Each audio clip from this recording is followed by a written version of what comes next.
Live from downtown Detroit, home of WDIV and Click on Detroit, Local 4 News at 6 starts now. A woman convicted of murder in a drunk driving case in Monroe County, an absolutely tragic case. She's sentenced today and makes excuses, so the judge laid down the law. More heat, more humidity, and storms. No relief coming as we get closer to the weekend.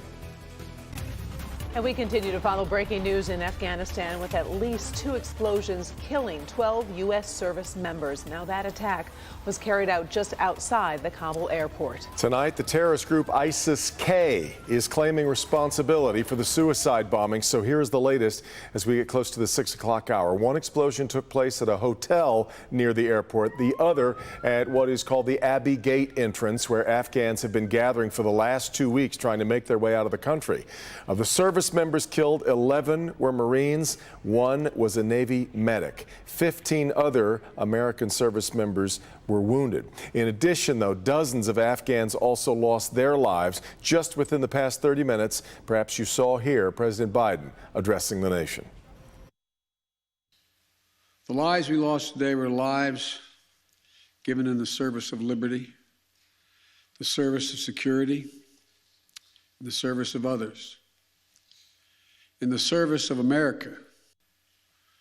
To those who carried out this attack, as well as anyone who wishes America harm, know this: we will not forgive. We will not forget. We will hunt you down and make you pay.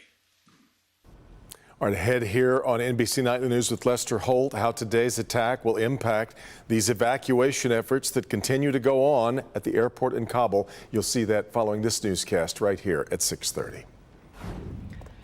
Shifting gears a bit, the heat humidity also making news today because it is affecting so many people with these high temperatures. Yep. Let's get to Andrew Humphrey tracking the potential for storms on top of that, Andrew. And Karen and Devin, once again, we had heat indices well above 100 degrees in some spots. And yes, those showers and thunderstorms have been blossoming, but also decaying over the past couple of hours since you joined us first at 4. Now here at the 6 o'clock hour, a couple of new ones. Right here along the Detroit River, right where it heads down into Lake Erie, I should say. Mainly a concern for southern portions of Ontario, including just across the river. But right here, you can see Ecorse, just north of Riverview, and also River Rouge, possibly experiencing a heavy downpour right now, you see here in red. Same thing for the southern tip of Grosse Ile. Now, across all of southeast Michigan, we may be seeing partly to mostly sunny skies, but all of us being affected by the high heat and humidity. It's now 88 degrees over at Metro Airport after a high so far of 91. 91 is still the temperature over in Mount Clemens, and it still feels like it's well into the 90s. 92, the current heat index over at Metro Airport. It still feels like it's over 100 in Macomb County. Where do we go from here? Warm and muggy tonight, but how much more heat for tomorrow or this weekend? We'll talk about that and your 7-day forecast in minutes. The city of Detroit expanding availability of the 3rd doses of the coronavirus vaccine. Starting today, immune-compromised Detroiters can get 3rd vaccine shots at 10 community vaccination sites throughout the city. Pfizer and Moderna vaccines are available for 3rd shots, no appointment needed. Booster shots expected to be available for all fully vaccinated Detroiters beginning September 20th. The state's vaccination rate is at 65.3%.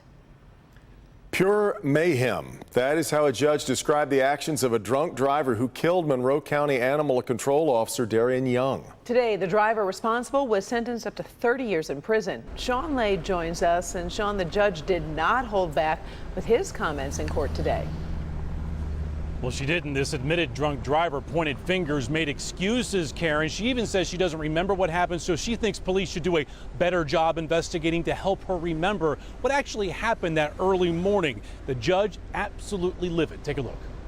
I just feel that there's more. There's no way I wake up 3 days later to just questions are not answered. Michelle Dropulich angering a Monroe County Circuit Court judge at her sentencing for the horrific drunk driving murder of 24-year-old Darian May Young last summer. Dropulich made excuses, blamed others, and told police to investigate more so she can understand what happened that morning. I just don't have all the answers, and I wish we did. Maybe I could process it better. because I don't know how this happened. Judge Michael Weipert told Dropulich that she chose to drink in a Wayne County motel room, got behind the wheel for a drive of terror, hitting cars, damaging property from Wayne County to Monroe County, running red lights, driving on the shoulder. Darian Young was on her way to work as an animal control officer. She never had a chance when Dropulich slammed her van into hers. Your actions in this case can only be described as pure mayhem. The judge says Dropulich has all the answers she needs. There's the answer. You allowed this knowing what the results would be. Young's family spoke, telling the judge they want a photo of their beautiful girl to hang in Dropulich's prison cell every single day. I wish it was me that lost their life. I wish every day and night I go to bed that it was me. The judge absolutely granting the family's request to have Young's photo in her cell all the time she is there, up to 18 years or 35, as you mentioned. Karen, Young's family also said no amount of prison time will bring their daughter back. We're live tonight. Sean Lee, back to you. Such a horribly sad story. All right, thank you, Sean. After the most unusual year in high school sports most of us can remember, tonight football is actually back. Jamie Edmonds live at the Zenith Prep Kickoff Classic at Wayne State, and I believe the game's already getting underway here, Jamie. Devin, that's correct. It's Fordson and it's Canton. It's 19-9 Fordson. The game is almost over. This is the first of 6 games in 3 days here, and from the fans to the players, everyone really, this feels like a long time coming. After a COVID-canceled year in 2020, the Zenith Prep Kickoff Classic is back. Last season was so unusual and confusing for players, coaches, and administrators alike. Having to practice in the heat and having to wear a mask, and even my son, he plays hockey, and they had to wear a mask as well. This year, the MHSAA announced teams participating in all 9 fall sports would return to traditional schedules and tournament formats. That's welcome news, especially for Detroit Catholic Central, en route to play Chippewa Valley here at the Kickoff Classic tonight at 7. I'm so fired up to get back to some sense of normalcy, more for the kids than anything, and just get that feeling back and having a crowd behind you. There are no state mandates from the state health department. County health departments and local school districts are putting their own mandates into place. The MHSAA tells me local rules prevail whenever a game is played. For instance, Oakland County has a mask mandate indoors. Obviously, volleyball is being played right now at a lot of Oakland County schools. In those events, the teams have to mask up, coaches, spectators, and I believe the officials as well. And if you travel to one of those schools, I know they're going to ask you to follow the same protocol. But there are no mandates for outdoor events, which means the sights, sounds of football are all back.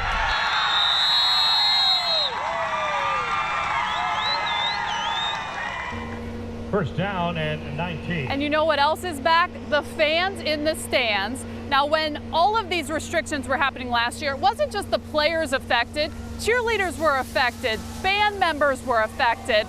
Last year was a tough year for everybody. All these schools are excited to be here. We have Chippewa Valley coming up later on. Of course, Detroit Catholic Central. Everyone is really excited to be back, right? We're live at Wayne State. Guys, back to you. Cheerleaders doing what they do best. All right, Jamie. By the way, tonight also kicks off our For Frenzy Game of the Week. 3 matchups, including Plymouth against Belleville. We'll have highlights of the game tomorrow night on Local 4 News at 11 and coverage all season long, of course, at clickondetroit.com/forfrenzy. The new president of the UAW updating the union's COVID situation tonight. His news conference comes as General Motors announced it will require all U.S. salaried workers to disclose their vaccination status. Our Mara McDonald is in the newsroom right now with the new president's message to the union.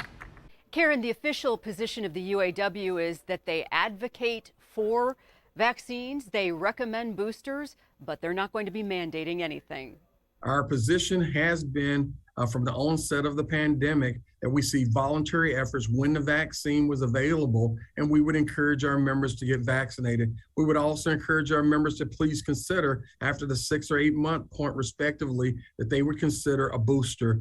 But as far as making the vaccines a mandate, at least right now, that's a no-go. We would respect the wishes of our membership. New UAW President Ray Curry taking questions this afternoon. As far as the percentage of members who are vaccinated against COVID, he says that's not something the union tracks. We are not tracking that information. There's been voluntary sites and opportunities for vaccination that was set up at the Detroit 3 and also a number of other employers that we represent across the country. But unlike polio, unlike a tetanus shot, unlike influenza or other items, we do not track vaccination rates for our members. As far as outbreaks go, per Curry, he says none of their job sites have had an outbreak per se, but they have had a few incremental issues. We're in the newsroom. I'm Mara McDonald, Local 4. All right, Mara. From time to time, we talk about work on cold cases. Highland Park police are trying to identify a young woman who was found dead 45 years ago. A forensic artist created an image of what the woman, believed to be 17 to 20 years old, may have looked like when she was alive, of course. She was found dead by police at a home on Buena Vista Street on March 25th, 1976. Police believe her name or nickname may have been Bill, and she might have been a runaway from Ohio. If you've got any information about obviously a very old case, but anything that might help identify her, you need to contact the National Center for Missing and Exploited Children. We've put a link to that at clickondetroit.com. New at 6.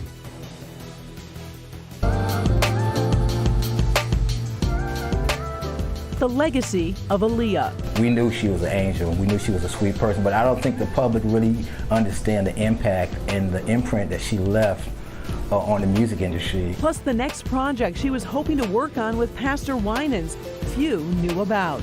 Coming up.